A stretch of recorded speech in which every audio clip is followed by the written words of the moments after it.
All right, and we are back with Delta Phi Epsilon. Thank you guys so much for joining.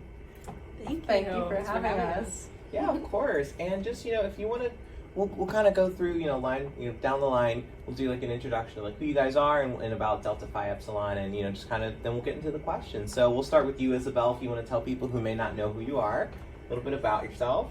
Hi guys, I'm Isabella Whitting, and I am currently the president of Inter-Greek Council here for Rutgers Camden. So pretty much we oversee all of Greek life and everything like that. We work really closely with Lindsay Wolf, who oversees all of Greek life. And I'm a member of Delta Phi Epsilon. I'm currently our social chair. That's all I got. Oh, I'm a junior and I'm a criminal justice major. Awesome. And you, Presley? So I'm Presley. I'm a biology major currently. Might change that, but it's okay.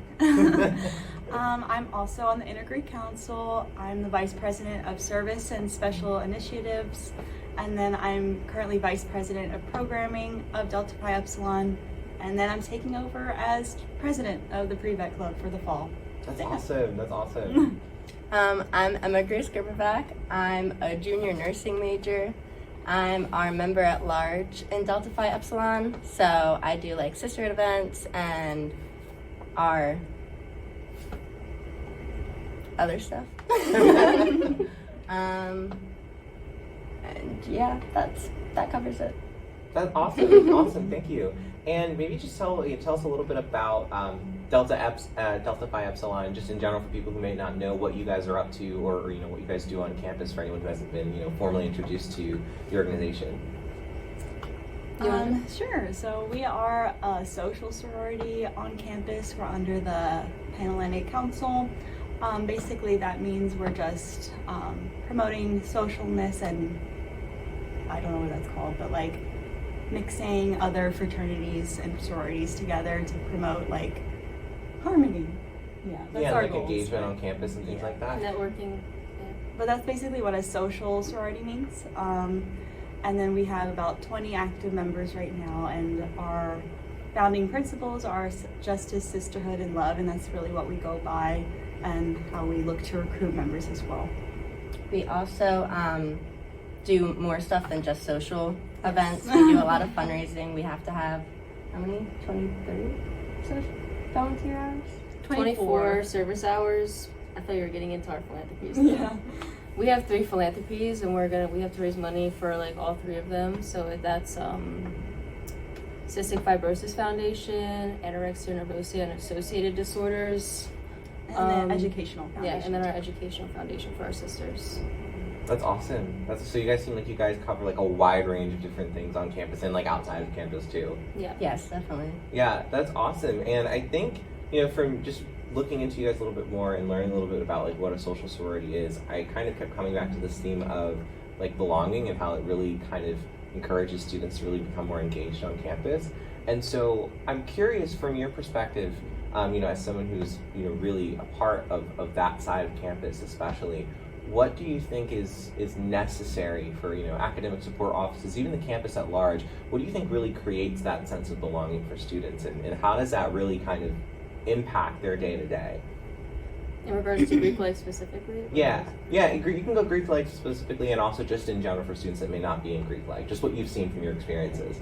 I would say it opens up a lot of opportunities for just knowing about different things on campus, like academic success coaches and things of that nature. Like, I think it's really helpful, and there's older people who have been here longer who can educate you if you're a freshman coming in.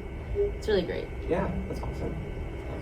I think a lot of people are really interested, like for fraternity and sorority, like their philanthropies and stuff like that, and also interested in getting involved. And I think, like Emma Grace was saying, like we require, I think it's everyone on campus, not just Delta Phi Epsilon, but I think everyone is required to do 24 hours of community service. So that's one way to really get out there as well. I think just the like programs and collaborations that are offered to have like other students like study together, or just to reach out, like you always have somebody to talk to if you like need help with something.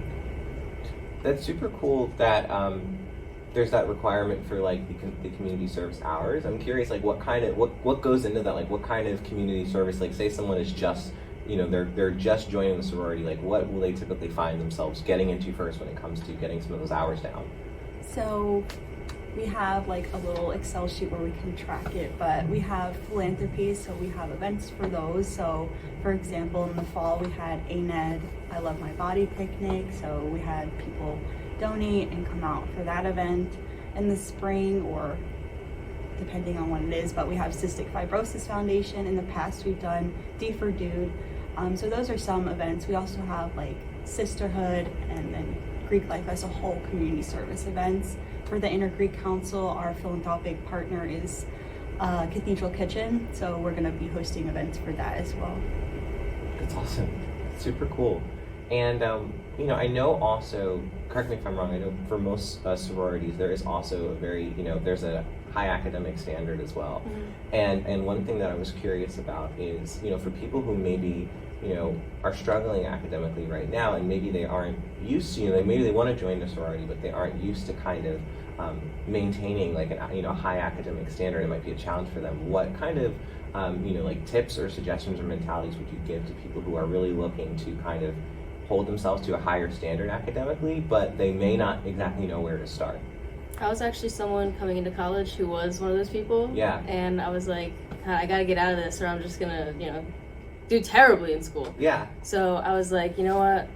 I was meeting a lot of sisters of my sorority and I was like, oh wow, these girls seem like they really have their stuff together and they're able to do all these things and they're really very multifaceted and they're doing all these covering all these different areas of their life, right? Yeah. Perfectly fine. I was like, I aspire to be like them. And lo and behold, eventually I got to it, Yeah. But like it takes a lot of practice and I think interacting with different women and other individuals, but like specifically for us, like when we were talking to different girls, we would get advice and just they would be guides for us throughout Mm-hmm. college and like how to get through different classes. Yeah. That's good. awesome. That's great. And I think, too, one of the things that, was most curious to me when I was reading more about, the academic side of it is I think that also gives you a lot of opportunities just because you're holding yourself to a higher standard to be more willing to seek out like academic support resources and different things like that. I know there are a lot of tutors like, for class that are part of the sororities, obviously Presley. Yeah. And so I think that's really important. And I think one thing, I'm curious to see is, what academic resources did you find were most useful or that you kind of tend to kind of gravitate towards more when you were, really trying to bring yourself to that higher academic standard, in addition to kind of like getting advice from other people who've been here longer? Well, there's like the academic counselors upstairs, obviously, but then there's also like we have our star groups on campus or within our sorority, so it's like pretty much study groups that are grouped up by our academic advisor? Mm-hmm. Vice President of Academic Advising. That's Yeah. like a position we have, and they create our star groups, and like they're based off of our majors and everything, so we can study with groups of people who are studying similar things as us, so that we're able to sort of like bounce ideas off of each other and help each other with like topics one of us might be stronger at than the other. That's awesome. That's awesome. I know for me, like even a little bit before I joined my sorority, I found my success coach very helpful in helping me figure out like academics and studying in my freshman year. And also, the tutors, the tutoring. Yeah. I actually just started like looking at that, and that's very helpful, and I would definitely check that out if that's something that you think that would help. That's great. That's great to hear. Anytime someone decides they start getting tutoring, I'm just like, that's a win. It's awesome. Yeah. It's important. That's super, super cool. And I kind of want to, ask a little bit about when it comes to like the different studying groups that you guys are a part of. What's one thing that you found has really helped in terms of the way that you study? What's like a good way to study more efficiently? I think that's one thing that students maybe underestimate is how much you can really get done if you study in a really efficient way. And I ask this question to all of my guests because I get so many different answers because so many different people do things differently. But I'm always curious to hear like what are some things that you guys have found really helped? I was gonna studying? say, yeah, everybody's different, like for sure, everybody's different. Yeah. Like I guarantee you're gonna hear 3 different answers right now. Yeah. But like personally, for me, I would like try to go sitting in class first off helps. Good class. Yeah, no, then- I mean, it's the simple stuff Right. sometimes. But then also I was getting the textbooks, but I wasn't reading them. So Mm. now I like profusely read the textbook like Mm. to study and get all my information in and make sure that like I'm not missing anything and then I'm ready for the exams, and I've been doing pretty good this semester. I want to stay on that for a second, like just reading the textbooks, because Yeah. I think a lot of students have a hard time with that. I know I had. I was a bad reader. Yeah, no. I still am. It's You not. gotta like push through it. That's Skim if you have to. Get it yeah. done. Okay. Can you like kind of break down a little bit, and maybe it doesn't have to be all laid out. Maybe it's just something that you learned over time. But when it comes to like skimming versus like deep reading, all that kind of stuff, like how do you approach it, generally Normally- speaking? Well, honestly, I'll just read the intro really fast, but then I also go through. If you really have no time, like you're cramming, that your test is tomorrow, read all of those like bolded little fonts on the side with the vocab. Do that and just read through it. That really helps. And then, yeah, really just going through all those terms and then seeing if there's anything that might be important, like dates and stuff like that. And then there's also a summary in the little back of every Yeah, chapter in most- if you wanted in to most read that. textbooks, Yeah. yeah. But like normally I'll just be like, I normally just really read through, and if I don't have time, I'll just be jumping to points that I think are important. Some things are italicized, there's dates, important names, stuff like that. Yeah. Thank you. No, you're good. No. I was gonna say, yeah, I thank was you for gonna say. sharing that, because yeah, I mean, I think people are, and I did this as well as a student. I was like, oh, I'm just gonna go read the textbook, and then I would open up the page, and then 2 seconds later, my mind is completely somewhere else. Yeah. It can be a lot harder than it seems, just like in our current day and age, where like our attention span it's gone like that. Right. So yeah, thank you for sharing that. Is there anyone else that has any kind of like studying tips they want to share? I do a little bit similar. I like also take a lot of notes, so I'll read the entire thing, and each thing I just like each paragraph I do a lot of notes. I don't really study those notes, but I will, for some reason, it just helps me a lot better. Or I'll do it like on a whiteboard. Yeah, sometimes writing it down helps with memory. Highlighting too while you're reading helps a lot, because Yeah. then you can like highlight as you're skimming and then go back to the important parts. That That's helps. smart. I actually never did that. I should have done It that. helps. It's good. That's That's what I a good started point. doing. Oh my gosh, it is a lifesaver. Let me Right? tell you, and it's fun. I don't know. Yeah. I like highlighting. But don't highlight the whole page. That's really redundant. Yeah, and don't highlight it if you're renting the book too, right? Yeah, true. Very true. Yeah. That's awesome. Yeah, I don't know. I interrupted your thought. Yeah, Do you sorry. have anything else to Okay. share? And then I guess like if you're taking math classes, the best thing is just like watching. And this is for anything too. Like if you're having trouble with a concept, YouTube is really great. And then Practice problems. yep, just like keep practicing, and like I like to see like the answer key and then see how they got there. That's just how my brain works. Yeah. Yeah, that's awesome. And one thing I also kind of want to get your guys' perspective on. So we talked a little bit about the social, and then we talked a little bit about the academic. But a lot of times, students, they want to do both to the best of their ability. And so my question to you guys is, how do you manage both of those sides? And I know a lot of it might come down to time management or different things like that. But for people who really want to be involved on campus, but they also really want to be involved in their academics, and they have a lot of commuter students are on campus. They want to be involved in their personal life. How do you kind of manage that day to day? What advice would you give to people who really want to kind of become more well-rounded in that way? I would say obviously it's time management, but it's also like your mindset and your willingness to like commit yourself to getting the work done and putting in the effort. Like if you want to go to a party on Thursday or whatever, you have to like make sure you're getting all of your homework done and whatever you want to do. If you want to hang out with your friends, make sure that your important stuff is done first. Make sure that all of your you're getting on time to your classes and everything. Don't skip out on the important priorities to then go and do things you'd rather do. You know what I mean? Yeah. It's a good work-life balance. Yeah, that's important. That's awesome.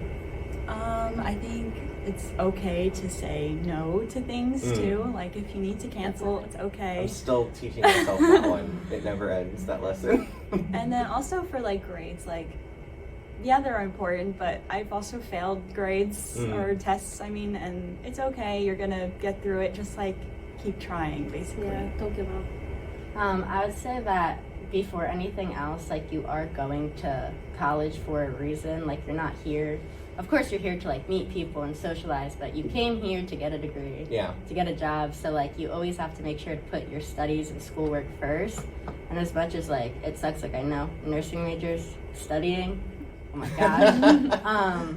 But don't wait till the last minute to do everything, because I used to do that, and it took me a good like year and a half to finally figure out how to manage my time between my sorority and like schoolwork. But I finally figured out like I'll take all of my assignments for the week and I'll put them all throughout the week, and even before like Thursday, because I know like starting the weekends, like there's things that start to go on, so I'll make sure to finish all of my work and everything then, and then I have the weekend to also like study if I want to. That's awesome. That's great. Thank you for sharing.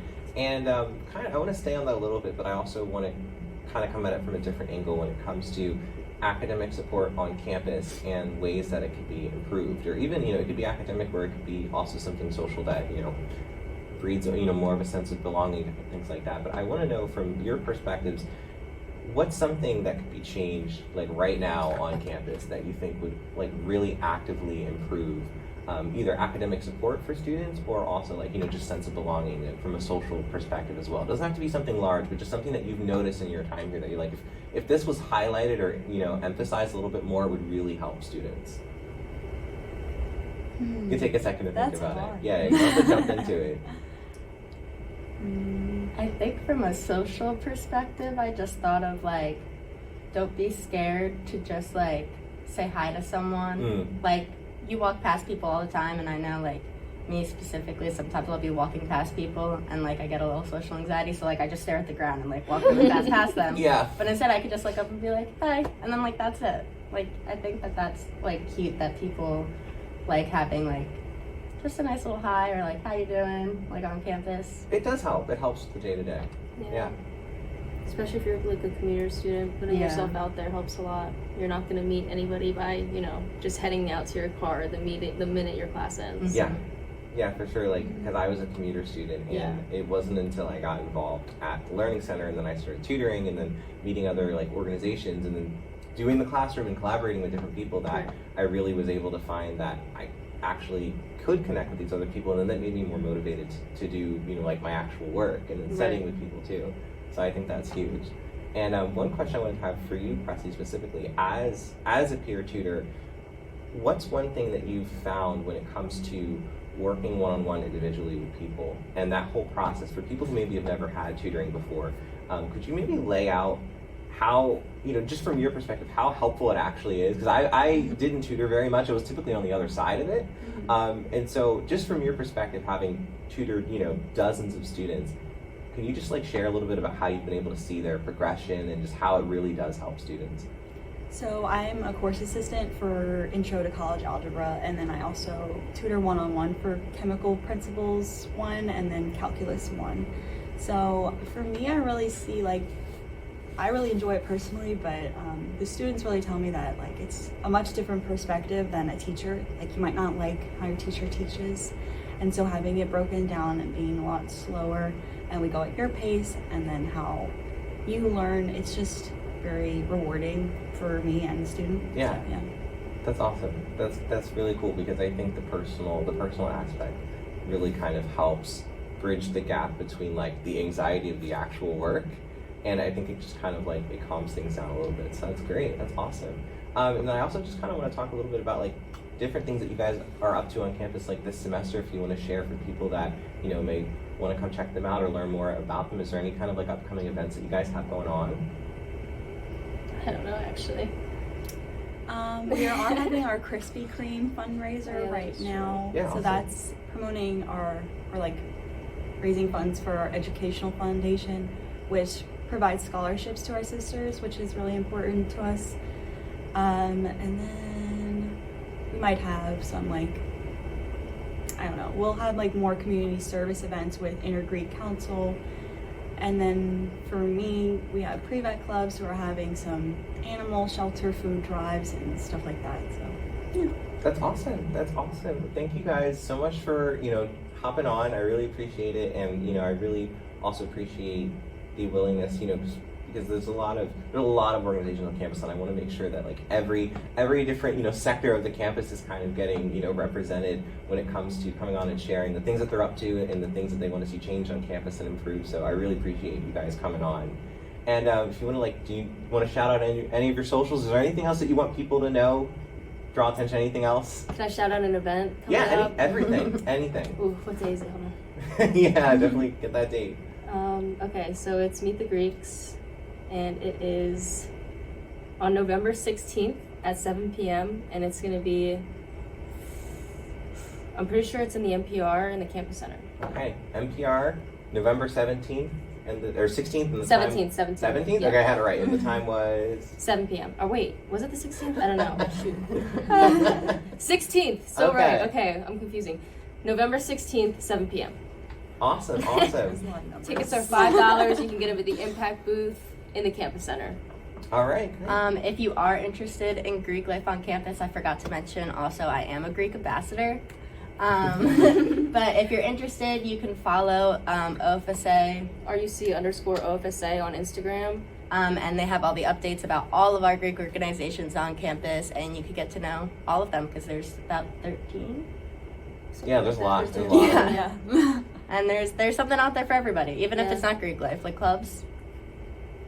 Check them out, get involved. It's great, and it really helps you stay hungry to stay educated and get academic success. Yep, that's it. That's it. Well, yeah, that's all I've got for this show. Thank you guys so much for coming on again. Thank you guys for watching. I'm gonna run a couple of songs and close out the show that way. But yeah, definitely you can check this full episode out on the Center for Learning and Student Success. That'll be uploaded in the next couple of days.